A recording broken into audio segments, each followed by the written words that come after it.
Spring flooding is a major concern as forecasters predict water could rise to 2009 levels.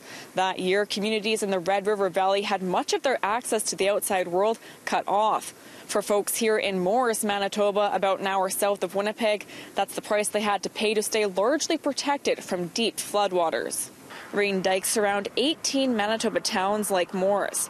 When the dike is completely filled in, residents are sealed up and isolated from the outside world. Being cut off is an inconvenience as much as anything. For us, being ready is just really knowing that the town is likely going to be cut off.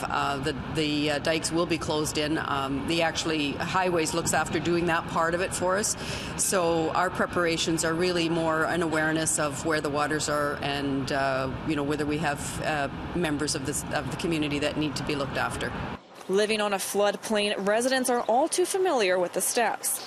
Flood preparations here have become a well-oiled machine. A spokesperson for the Manitoba government labels it a shining example in flood preparation for the rest of the country. The dikes and plans were created after the disastrous flood of 1950. It was very scary. A lot of people had 3 or 4 foot of water in the house, and that insulation was soggy. They knew they couldn't keep it that way; it would all rot. So they had to rip everything out. He remembers riding his bike around after the flood, seeing dead cows and livestock littering the roads. His brothers did their best to navigate boats around to neighboring farms and feed the animals left behind. It's a testament to the determination and perseverance that still exists today. There's always oodles of people who come to volunteer from other communities, which is maybe even more exciting. People who join us from all over the province to help us in the valley here.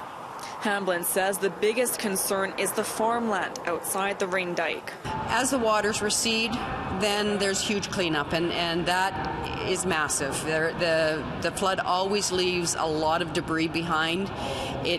So that means cleanup. Fields can't be seeded until those trees and lumber and whatever has come down the river has been removed.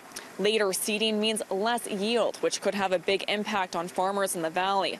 The other big concern, businesses in town that will see less traffic while the rain dike is in place. City News will have updates on spring flooding and its impacts on our communities over the next several weeks. In Morris, Stefanie Lasuik, City News.